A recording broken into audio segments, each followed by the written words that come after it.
Buenos días, iglesia. Vamos a tener nuestro tema de hoy y vamos a comenzar con un nuevo capítulo, el capítulo número 6. Okay, y en este capítulo número 6 vamos a mirar lo que es el Espíritu Santo con relación al hombre en el Antiguo Testamento. Okay, vamos a mirar cómo Él se movía, Él se manifestaba, cómo Él estaba en la actividad en el Antiguo Testamento. La obra del Espíritu Santo con relación al hombre en el Antiguo Testamento no es exactamente igual a la que corresponde, digamos, realizar respecto al hombre de hoy. El Espíritu Santo siempre ha estado relacionado con la obra de Dios, pero se ha movido o ha actuado de diferentes maneras en diferentes, digamos, generaciones o etapas. Ejemplo que podemos nosotros mirar en la Biblia es como el día de Pentecostés, que marcó el comienzo de ciertas diferencias fundamentales, que establecieron el antes y el después. Aunque no debe de pensarse que el ministerio del Espíritu Santo fuera más raro o más esporádico en los tiempos del Antiguo Testamento, sino que el Espíritu Santo siempre está activo, siempre ha estado activo y moviéndose. Pero vamos a mirar esa diferencia y vamos a aprender esa diferencia del Espíritu Santo en relación al hombre en el Antiguo Testamento y mirar cómo el Espíritu de Dios siempre ha estado presente, pero muy diferente al tiempo de hoy. Ahora, cuando decimos que el Espíritu Santo vino en Pentecostés, no queremos dar a entender o no quiero decir que anteriormente estaba ausente de la escena terrenal. No, el Espíritu siempre ha estado presente, no ausente, sino presente en todo periodo y sobre todo envuelto en lo que Dios estaba haciendo. Solo que a partir de Pentecostés, pues comenzó a morar ahora en los creyentes, aunque siempre estuvo presente anteriormente, pero ahora su morada, su presencia ha venido a descender, sobre todo creyentes, sobre todo en general creyente. Esto es confirmando la profecía que ya hemos mirado del profeta Joel, que en los postreros días. Entonces estamos hablando nosotros que hoy nos encontramos en los postreros días. Y va a ser derramado el Espíritu Santo, y dice, sobre toda carne. Entonces no hace diferencia alguna, ¿no? O más bien excepción de personas, sino sobre todo creyente. Pero antiguamente, en el Antiguo Testamento, era de una manera diferente, y eso es lo que vamos a estudiar. Ahora, vamos a mirar la naturaleza de su obra, ¿no? Que nos enseña a nosotros, y es como ejemplo también para nosotros hoy en día, la naturaleza de su obra. En primer lugar, su morar selectivo, El Espíritu Santo seleccionaba, o Dios mismo seleccionaba a través del Espíritu Santo a personas que las ungía, ¿no? Y venía el Espíritu Santo, nos hace recordar como David, que cuando fue ungido por el profeta Samuel, dice que desde aquel momento el Espíritu de Jehová vino sobre David. Entonces sobre Saúl también, anteriormente también, entonces viene una selección, que era selectivo. Como igual manera a Josué también, cuando Moisés oró por él, también a los hombres que Dios levantó como líderes para que le ayudaran en la obra a Moisés, también vino un espíritu de Dios sobre ellos y empezaron a profetizar, entonces, pero fueron seleccionados. Entonces hay diferentes ejemplos, no era generalmente. Tanto así que si conocemos la historia, en la selección que Dios hace okay, a través de Moisés para el ministerio y levantar los líderes que le iban a ayudar con la carga del pueblo, dentro de la lista, dos de ellos no se presentaron. Entonces, donde estaban ellos en el campamento, no en el lugar donde fueron convocados, no estuvieron ahí. Y cuando viene esta selección, este derramar del Espíritu para ayudarle a Moisés, dice que allá en el campamento donde estas dos personas no vinieron a la convocación, empezaron a profetizar y vinieron a decirle a Moisés: oye, aquellas personas que no vinieron, que no estuvieron aquí, están profetizando. O sea, como diciendo, ¿quieres que las callemos? Y Moisés dijo: no, déjalos. Bueno fuera, o quisiera Dios, ¿no?, que todo el pueblo profetizara. En este caso estaba hablando del ungimiento o de lo selectivo del Espíritu Santo en esas personas. Entonces, cuando decimos al decir selectivo, entonces se quiere indicar que en los tiempos del Antiguo Testamento el Espíritu Santo, ¿okay?, el Espíritu Santo no moraba necesariamente en todos los hijos de Dios. Okay, esto es algo interesante, que aunque era pueblo de Dios, pueblo escogido, que el Señor los había sacado de la tierra de Egipto, y aún había dicho: este es mi especial tesoro de su pueblo. No, el Espíritu de Dios antiguamente no moraba necesariamente sobre todos los hijos de Dios. No se trataba de una experiencia universal con su pueblo, ¿no?, como hoy, que es una experiencia universal para todo aquel que cree, ¿ok?, sino que era una manera selectiva. Y esto es algo muy, muy interesante, ¿no? ¿Ok? Porque también, aunque todos podemos recibir y debemos de recibir el Espíritu Santo, pues sabemos que es todo para todo aquel que cree, ¿ok?, todo aquel que le recibe. Entonces sabemos bien que hoy toda la persona que vive fuera de la voluntad de Dios, que vive en pecado, pues el Espíritu de Dios hace un trabajo en ellos. Es redarguir, conmover, convencer, dice la Biblia, al mundo de pecado, de justicia y de juicio. Entonces sí hay una obra del Espíritu Santo en ellos, pero no igual como para el que cree. Entonces para el que cree viene a morar, ¿okay?, estar y morar en él. Entonces ese es algo muy, muy, muy diferente, ¿no? Entonces primero, encontramos que se afirma que el Espíritu Santo, ¿okay?, que el Espíritu Santo estaba en o dentro de ciertas personas. Ejemplo, Faraón reconoció que el Espíritu moraba en José. Eso lo encontramos en Génesis capítulo 41, verso 38, donde se nos dice: y dijo Faraón a sus siervos: ¿hemos de hallar a otro hombre como este en quien haya el Espíritu de Dios?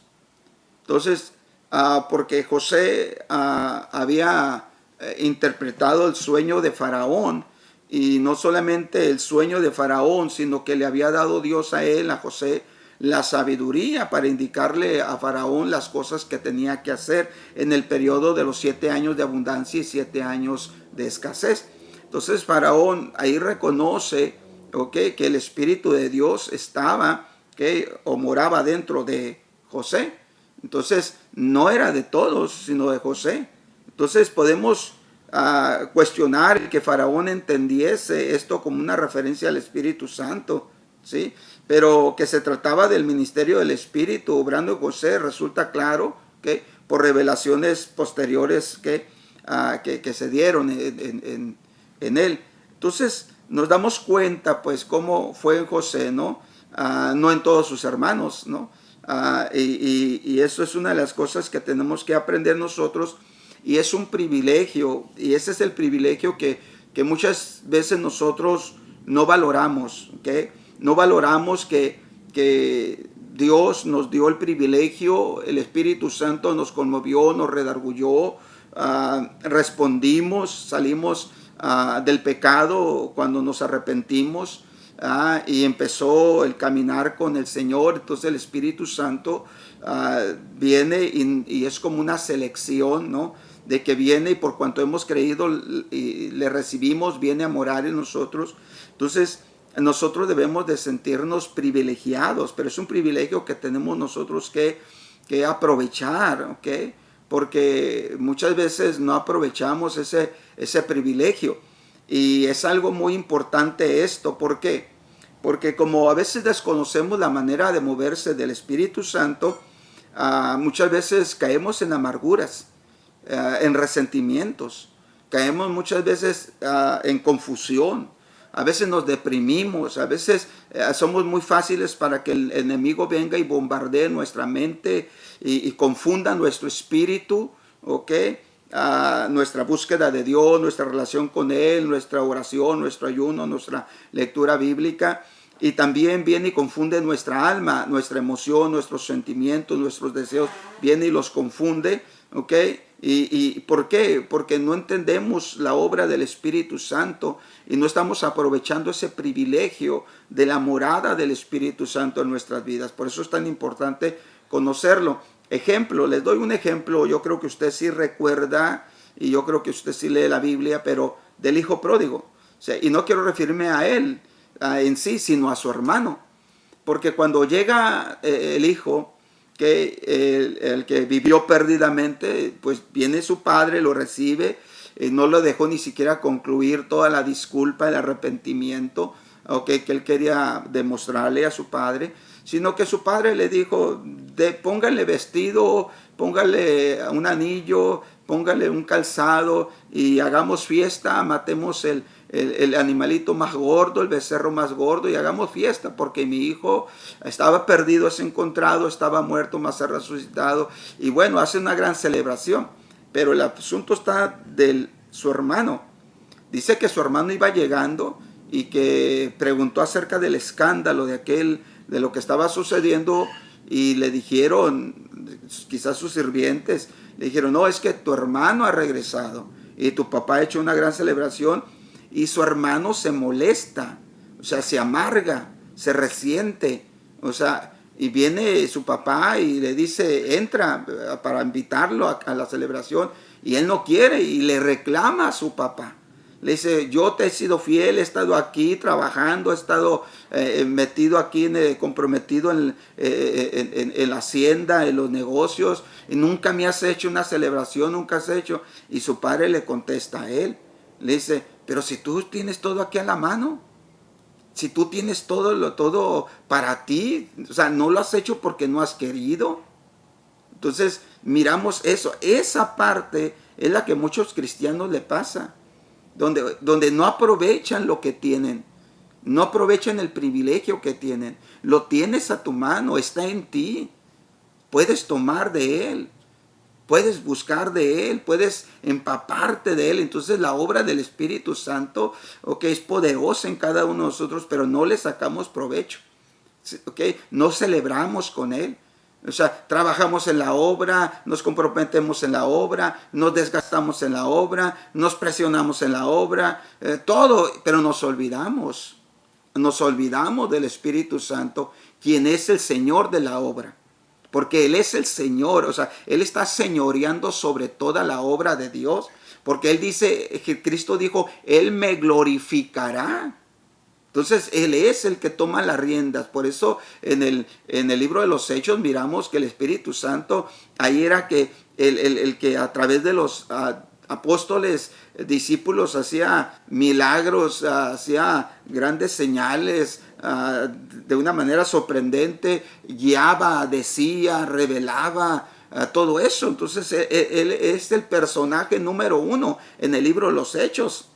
Entonces, en el libro de los Hechos, entonces, en nuestras vidas, en nuestros hechos, en nuestra obra de que decimos que hacemos para Dios, en nuestro servicio, en nuestra cristianidad, el Espíritu Santo debe de ser el Señor de la obra.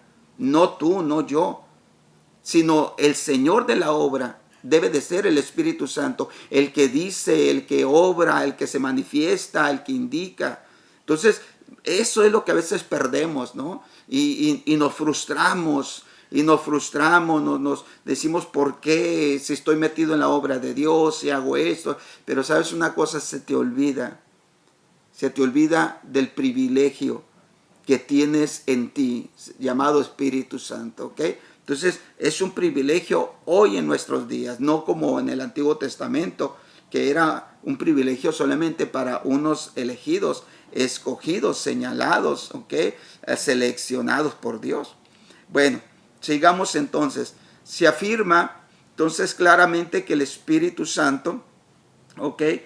El Espíritu Santo estaba en Josué y esta fue la razón por la cual Dios lo eligió.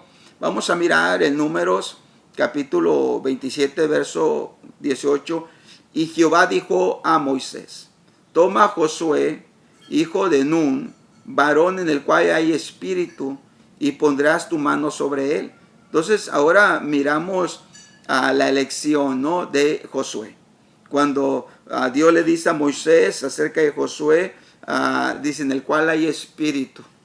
Esto es importante, ¿no? Porque hay espíritu, hay actitud, hay deseo, hay hambre de presencia, hay hambre de servir, hay rendimiento de voluntad, porque Josué siempre fue fiel a Moisés, ¿no? Y esto es algo muy importante, muy poderoso, porque cuando una persona no permanece fiel en el servicio, okay, esa persona nunca sabe lo que podría haber acontecido, porque Dios honra la fidelidad de nuestro servicio. En este caso Josué, okay, Josué era una persona que servía, una persona de confianza de Moisés, era una persona a la cual, dice Dios mismo, testifica a Moisés: en él hay espíritu, hay disposición, hay rendimiento de voluntad.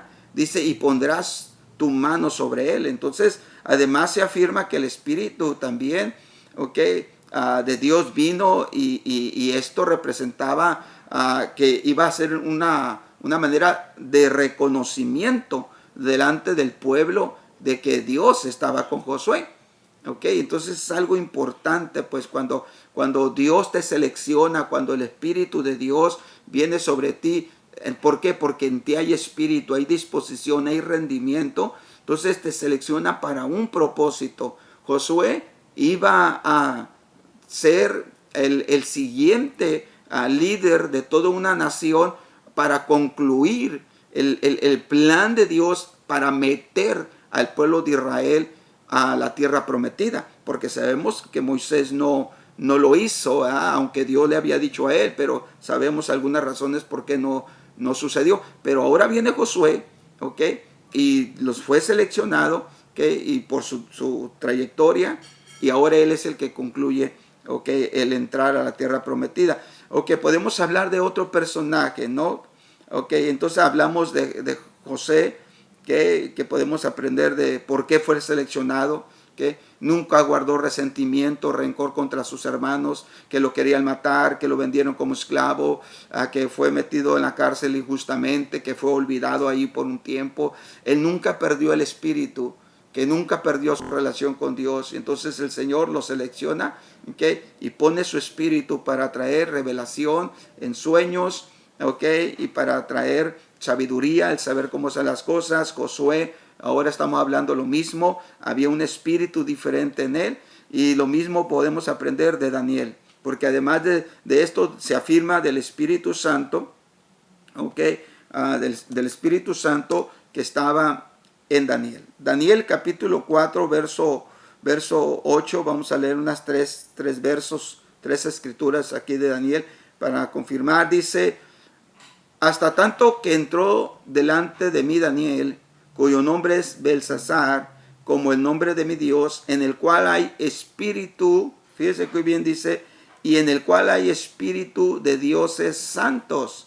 Entonces estaba haciendo un reconocimiento, el Nabucodonosor, estaba haciendo un reconocimiento que había un espíritu de Dios, aunque él menciona en su idolatría, en su manera, pero él reconoció que había un espíritu diferente en él, en el cual hay espíritu de los dioses santos. Y dije el sueño delante de él diciendo, ¿no? Y cuenta todo el relato. Ahora, en Daniel capítulo 5, verso 11, dice: y en tu reino hay un varón en el cual mora espíritu de dioses santos. Entonces, es algo muy interesante que también dan testimonio de Daniel.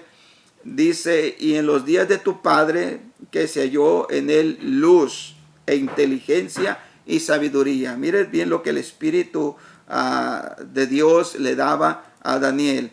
Luz, que es revelación, inteligencia y sabiduría, como ciencia de los dioses, al cual el rey Nabucodonosor, tu padre, el rey tu padre constituyó príncipe sobre todos los magos, astrólogos, caldeos y adivinos. Entonces se está dando testimonio de Daniel, ¿ok? Y todo lo que el Espíritu de Dios le traía a Daniel. En Daniel capítulo 6, verso 3, nos vuelve a decir, pero el mismo Daniel era superior a estos gobernantes y presidentes, porque había en él, dice, en él más abundancia de espíritu, ¿ok? Había, en este caso podemos decir, había más llenura, más plenitud del espíritu, y el rey pensaba en ponerlo sobre todo el reino. Entonces, ¿qué fue por qué fue seleccionado y que podemos aprender de Daniel? Así como de José, de Josué, pues podemos aprender, hermano, desde el inicio de la historia del libro de Daniel, que él puso un pacto en su corazón. Él puso un pacto, él hizo un compromiso y se comprometió a no alimentarse de la comida del rey. ¿Sí? Entonces nos damos cuenta de entonces cómo es que cuando tú y yo hacemos compromisos, ¿ok? De apartarnos del mundo, de haber entendido que fuimos privilegiados, seleccionados por Dios, ¿ok? Porque la salvación no es nuestra, la salvación es de Dios. Somos salvos por gracia y no por obras, dice, para que nadie se gloríe. Entonces nos fuimos seleccionados nosotros de alguna manera porque creímos y respondimos a esa convicción del Espíritu Santo. Entonces ahora nosotros, como respondimos a Él, el Espíritu Santo viene a nuestras vidas y hacemos compromiso, nos apartamos del pecado, entendemos que hemos sido llamados para ser santos. Santo no significa perfecto, santo significa apartado para el uso exclusivo de Dios. Entonces nosotros por eso es que nos retraemos del pecado, de la maldad, cuidamos nuestro oído, cuidamos nuestros ojos, cuidamos nuestra mente, cuidamos nuestros labios, nuestra boca, y empezamos a dejar que el Espíritu Santo ordene nuestras vidas, nuestro carácter, ¿no? Nuestras emociones, y que Él empieza a trabajar en nosotros. Entonces el Espíritu de Dios empieza a tener más plenitud en nosotros. ¿Y qué es lo que pasa? Bueno, cuando esto sucede en nosotros, entonces empieza el Espíritu de Dios a traernos revelación, nos empieza a traer inteligencia y nos empieza a traer sabiduría, y entonces somos llamados reyes y sacerdotes para nuestro Dios, ¿ok? Entonces eso es lo que nosotros debemos de aprovechar. Eso es lo que debemos de entender, eso es lo que nos enseña cómo el Señor seleccionó antiguamente y el Espíritu Santo estuvo envuelto en esa selección para estos grandes hombres que hoy nos hablan. Comprométete en tu corazón, haz pactos con Dios, sepárate de las contaminaciones del mundo. En este caso, Daniel se separó de la contaminación de Babilonia. Entonces separémonos nosotros del mundo, hagamos compromisos, entonces el Espíritu de Dios va a tener más plenitud. Y dice que venía revelación, dice ahí luz, que es revelación, inteligencia y sabiduría, ¿ok? Y dice que aún el rey pensaba ponerlo, ¿ok?, sobre todo su reino, ¿ok? Entonces es algo muy, muy importante, ¿ok? El segundo punto que quiero mirar, el segundo punto es, se afirma que el Espíritu, ¿ok?, entonces también el Espíritu Santo descendía sobre muchos, ¿ok? Así que hubo una selección de algunos, y podemos hablar, solamente esos son ejemplos, pero podemos hablar de muchos, en este caso como de David, ¿no? Pero solamente vamos a mirar esto. En segundo lugar, entonces, repito, se afirma que el Espíritu Santo descendió sobre muchos. La preposición que se emplea para describir esta relación del Espíritu, ¿ok?, debemos de entenderlo, del Espíritu Santo, es al hebreo, y dicha relación fue experimentada por muchas personas en los tiempos del Antiguo Testamento, y vamos a mirar esto, ¿ok? Y vamos sobre los jueces, ¿no? Porque ahí es donde hubo una manera de obrar muy tremenda, porque no, el pueblo de Israel no tenía no tenía rey como todas otras naciones. Entonces Dios le levantó jueces. Entonces, para la capacitación o el adiestramiento, la sabiduría, la inteligencia, de los jueces para gobernar todo un pueblo, necesitaban del Espíritu de Dios. Entonces, aquí hay mucha manera de cómo entender esto, ¿no? En el libro de los jueces. Leamos entonces estos ejemplos. Jueces capítulo 3, verso 10. El Espíritu de Jehová fue sobre él. Mire bien, el Espíritu de Dios fue sobre él y juzgó a Israel y salió a batalla, y Jehová entregó en su mano a Cusán Risataim, rey de Siria, y prevaleció su mano contra Cusán Risataim. ¿Ok? Entonces, estamos hablando entonces que todo esto de los jueces es porque el Espíritu de Dios venía sobre de ellos, ¿ok? Igualmente en Jueces capítulo 6, verso 34, ¿ok? Escuche bien esto, porque aquí estamos hablando que el Espíritu de Jehová viene sobre él, número uno, para juzgar a Israel como juez, también para darle victoria, ¿ok?, en las batallas que él emprendía. Entonces, nosotros debemos de entender eso, que el Espíritu de Dios está en tu vida, ¿ok? Y que el Espíritu de Dios está en tu vida, número uno, para que hagas buenos juicios de las cosas. ¿Por qué? Porque muchas veces nosotros somos movidos. Tenemos una naturaleza, acuérdemos, tenemos una naturaleza muy traicionera. El mayor peligro no es el diablo, no es el mundo, el mayor peligro somos nosotros. Tenemos una naturaleza que nos engaña, un corazón que la Biblia, Jeremías nos habla, malo, perverso, dice que es más que todas las cosas, el corazón. Entonces debemos nosotros de tener mucho cuidado de esto, ¿ok? Entonces debemos de nosotros tener el Espíritu de Dios para juzgar correctamente las cosas y para nosotros poder conquistar en nuestras batallas. ¿Por qué? Por causa de nuestra propia naturaleza humana, nuestro cuerpo reacciona ante el mundo, reacciona ante la injusticia, reacciona ante el pecado, reacciona ante la tentación, reacciona ante las agresiones. Entonces, porque nuestra naturaleza humana reacciona. Entonces el Espíritu de Dios en nuestras vidas nos ayuda para que nosotros podamos vencer y salir victoriosos en esas batallas diarias en nuestras vidas. ¿Ok? Entonces debemos de entender lo que nos enseña, cómo se movía en aquellos hombres antiguamente, nos enseña hoy. ¿Ok? Jueces 6:34 dice, el Espíritu de Jehová se invistió, eso es algo muy poderoso, invistió en Gedeón, y como hubo tocado el cuerno, Abiseer se juntó con él. Entonces aquí está otro hombre, Gedeón, investido, con el Espíritu de Jehová. Viene el Espíritu de Dios y lo inviste, lo empodera, lo capacita. Entonces, ¿para qué?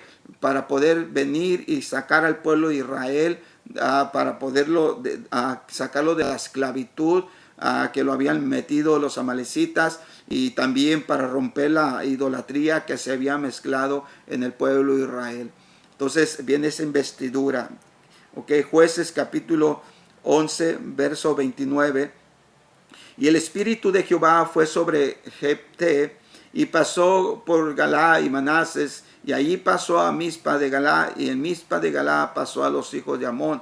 Un hombre que empezó una manera de restaurar al pueblo de Dios, de unir al pueblo de Dios, pero no era tan fácil, sino que el Espíritu de Jehová fue sobre Jefté. Entonces viene este líder otra vez, este juez que el Dios levanta, y otra vez lo capacita para volver otra vez a reunir al pueblo de Dios que estaba dispersado y que estaba siendo acosado, por sus enemigos. Cosa que también nosotros necesitamos aprender de esto. En Jueces capítulo 13, verso 25, nos dice también, el Espíritu de Jehová comenzó a manifestarse en él en los campos de Dan, entre Sora y Estaol. Entonces nos habla aquí, de Sansón, y cómo el Espíritu de Dios empieza a manifestarse en él, en los campos de Dan. Entonces es algo importante, porque el Espíritu de Dios no está como un adorno en nuestras vidas. El Espíritu de Dios no está para hacernos sentirnos muy espirituales. No está para hacernos sentir a nosotros que ya estamos nosotros salvos. No, el Espíritu de Dios está en ti, está en mí, para manifestarse. El Espíritu de Dios quiere manifestarse a través de nuestras vidas. ¿Ok? ¿Para qué? Para traer una libertad a un pueblo. ¿Para qué? Para darle a entender a ese pueblo que Dios está de su parte. ¿Para qué? Para traerle justicia a un pueblo. Estamos hablando de un juez, ¿no? Estamos hablando de Sansón, que Dios lo levantó para ello. Entonces, eso es lo que nosotros debemos de entender, cómo el Espíritu de Dios estuvo relacionado con estos hombres en el Antiguo Testamento y nos hablan, nos dice las maneras como el Espíritu de Dios hoy en todo creyente, en todo aquel que responde a su convicción y se vuelve a Cristo, se vuelve a Dios por medio de Cristo, el Espíritu de Dios viene y Él está ahí para manifestarse, la gloria de Dios, la presencia de Dios, el poder de Dios. Ahí está en tu vida, en mi vida, para manifestarse, ¿no? Entonces, es lo que debemos de hacer, ¿no? Pedirle, Espíritu Santo, manifiéstate. Manifiéstate a través de mi vida. Manifiéstate a través de mi vida para bendecir a mis hijos, para bendecir mi matrimonio, para bendecir a mi ciudad, para mis vecinos. Manifiéstate a través de mi vida para traer sanidad, para traer liberación, para traer palabra de restauración, palabra de ánimo, de consuelo, palabra de exhortación, ¿ok? Palabra que edifique, que sane. Entonces debemos de pedirle al Espíritu de Dios, ¿no? Que se manifieste, ¿ok? A través de nuestras vidas. Para eso está el Espíritu Santo en ti, ¿ok? Entonces esto nos habla que en 1 Samuel capítulo 10, verso 9 y verso 10 dice: aconteció luego que al volver él la espalda para apartarse de Samuel, le mudó Dios, o sea, lo cambió Dios en su corazón, y todas estas señales acontecieron aquel día. Y cuando llegaron allá al collado, aquí la compañía de los profetas que venían a encontrarse con él, y el Espíritu de Dios vino sobre él con poder y profetizó con ellos. Estamos hablando aquí, habla de Saúl. Entonces Saúl también, o sea, acordémonos que el Señor que escuchó la voz del pueblo, porque el pueblo le reclamó a través del profeta Samuel. Ellos querían tener un rey como todas las naciones. Entonces Samuel le dice: espérense, ¿qué no entienden que es Dios el que reina sobre ustedes? Entonces Dios le dijo: déjalos, si ellos lo quieren, así lo vamos a hacer. Pero dice que se atengan a las consecuencias, porque empezó a venir consecuencias y el mismo profeta Samuel le dijo las consecuencias de ello, ¿no? Y entonces levantan al primer rey de Israel, que fue Saúl. Entonces no iba a ser simplemente por los méritos del hombre, no iba a ser porque el hombre mismo podría ser de alguna manera el indicado por sus cualidades, no, sino que Dios lo escogió. Pero para que Dios lo eligiera, él tenía que ser, número uno, cambiar su corazón, su perspectiva, su manera de mirar las cosas, de juzgar las cosas, cambiar su corazón para que las cosas no las atendiera de una manera humana, carnal, sino en Dios. Entonces Dios le cambia el corazón, ¿ok? Y empiezan a cumplirse todas las señales que el profeta Samuel le había dicho a Saúl, y de repente entra en una atmósfera, se encuentra en esta compañía de profetas. O sea, es una atmósfera de Dios, ¿okay? Que estaban ahí los profetas buscando, porque los profetas vivían separados, vivían, digamos, buscando la presencia de los consagrados para ser portadores de la voz de Dios. Entonces crean un clima, entonces se mete ese clima, se encuentra con ello, dice, y allí el Espíritu de Dios viene con él, dice, con poder, ¿ok? Con poder. Y empezó él a tener revelación, empezó él a tener, un lenguaje diferente, porque dice que empezó a profetizar, empezó a profetizar con ellos. Entonces el Espíritu de Dios, también nos cambia el corazón. El Espíritu de Dios nos quita la amargura, el resentimiento. El Espíritu de Dios nos cambia ese corazón endurecido y nos pone uno de carne. El Espíritu de Dios empieza a transformar nuestro corazón, nuestra manera de juzgar, nuestra manera de ver las cosas. El Espíritu de Dios, necesitamos decirle a Él que nos cambie el corazón. ¿Ok? Acuérdense, vuelvo a repetir, cuando hablamos de corazón estamos hablando del área almática, ¿no? Porque frecuentemente se habla del alma cuando se habla del corazón. El alma, ¿ok?, que es la emoción, los sentimientos, los pensamientos, los deseos, los gustos, ¿ok?, que existen en el hombre. Entonces, no tenía él por qué juzgar de esa manera conforme a su corazón, sino conforme al corazón de Dios. Esta es la diferencia, ¿no? Entonces, viene Dios y lo transforma y viene el Espíritu de Dios con poder sobre él y empieza a profetizar. Su lenguaje es diferente. ¿Por qué? Porque su corazón es diferente. Mientras nuestro corazón no cambie, el lenguaje no va a cambiar. Esto es algo que debemos de entender. Mientras no cambiemos en nuestro corazón, nuestro lenguaje no va a cambiar. Por eso el Señor Jesucristo enseñó y nos dijo de dónde salen los homicidios, los robos, la inmoralidad, de dónde sale, del corazón sale. Dice, y esto contamina al hombre. Entonces quiere decir que mientras nuestro corazón no cambie, nuestro lenguaje no va a cambiar. ¿Quieres cambiar tu manera de lenguaje?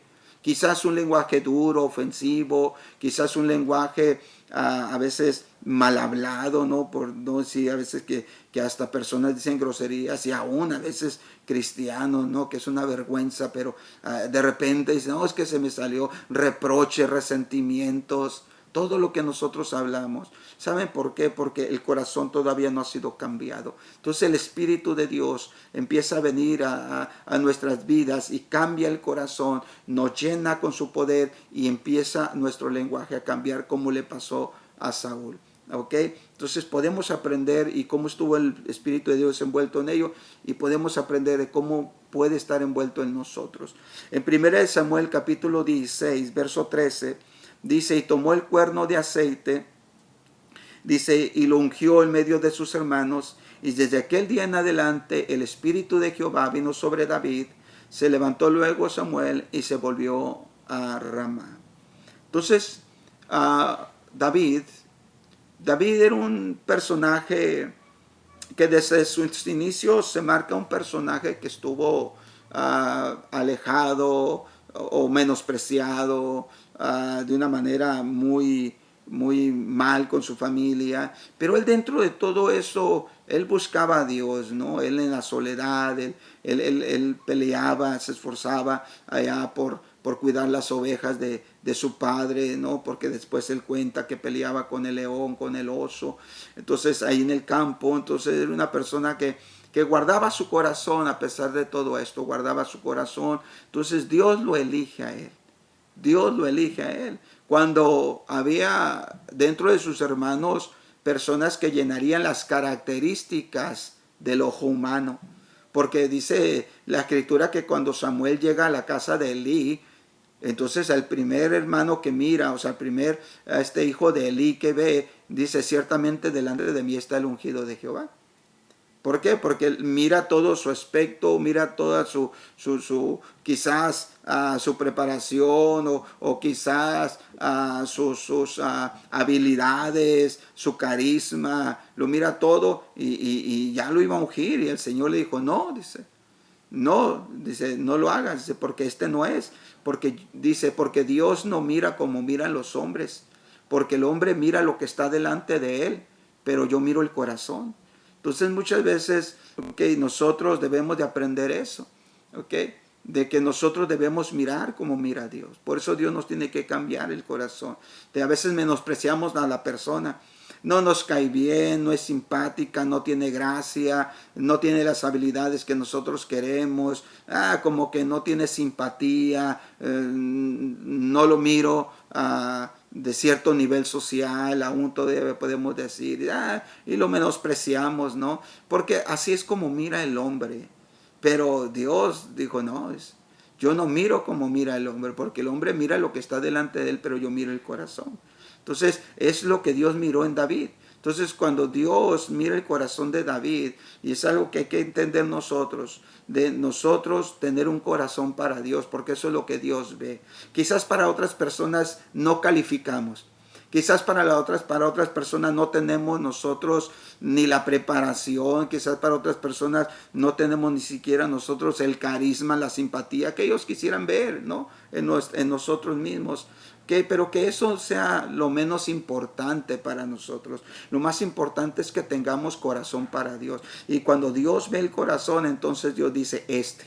Y eso fue lo que dijo de David. Entonces viene el profeta Samuel y lo unge. Y cuando lo unge, dice que el Espíritu de Dios, dice, y desde aquel día en adelante el Espíritu de Jehová vino sobre David. Entonces el Espíritu de Dios viene sobre de ti. Entonces, ¿para qué vino el Espíritu de Dios sobre David? Vino para darle futuro, para darle propósito, para decirle no es en vano tus peleas, tu esfuerzo, la consagración de tu corazón, el cuidarte, el no tener resentimiento contra tus hermanos, el ser obediente, el ser sumiso a las indiferencias, aún de tu propio padre, ¿no? Porque era el menor y era el que estaba cuidando las ovejas de su padre. Imagínate, era el más débil físicamente o menos preparado, y los otros pues que eran más grandes, supuestamente más fuertes, no lo estaban haciendo. Entonces, no sabemos las razones por qué sucedió esto, ¿no? Entonces, algunas teorías hay por ahí, pero no sabemos por qué fue tratado así David. Pero Dios viene y lo unge, y el Espíritu de Dios viene para decirle, no es en vano. El que has guardado tu corazón, el que te has mantenido fiel, el que estás buscando de mi presencia, aún en la soledad donde nadie te ve, aún allí, dice, luchando quizás por causas que no son tuyas, pero como en este caso cuidando las ovejas que eran de su padre, pero no es en vano. Entonces el Señor dice, este es. Entonces viene a darle futuro, viene a darle la paz, la confianza, y de ahí en adelante el Espíritu de Dios viene sobre David, y esto le empieza a él a cambiar la historia y a llevarlo a un destino, a llevarlo a un propósito, a llevarle a una función. ¿Ok? Entonces quiero terminar aquí. ¿Ok? Nos quedamos en el tercer punto, ¿ok? Donde se afirma que el Espíritu Santo llenó a algunas personas. ¿Ok? Entonces nos quedamos aquí, y espero que estos puntos que hemos estado estudiando, el Espíritu Santo en relación con los hombres del Antiguo Testamento, nos son un ejemplo y nos hablan, nos ministran cómo el Espíritu de Dios también se quiere mover hoy en nuestras vidas, y nos da una amplitud, ¿okay? Para pedirle al Espíritu de Dios, para buscar de su presencia y saber cómo nosotros podemos, ¿okay? A pedirle y buscarle y esperar que así se mueva, ¿ok? No seamos como el hermano del hijo pródigo, ¿no?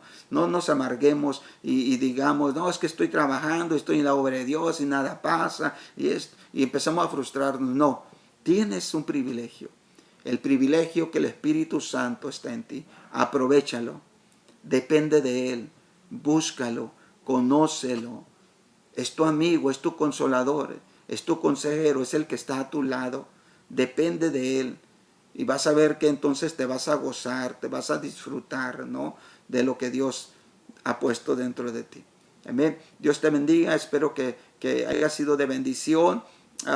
Y como siempre, okay, los muchos o los poquitos que vean este video, pues que sea de una manera para enfocarnos a nosotros en el Espíritu de Dios, hermano, en nuestras vidas, que es la temporada que estamos viviendo, la temporada de la gracia, la temporada del Espíritu Santo en nuestras vidas. Bendiciones.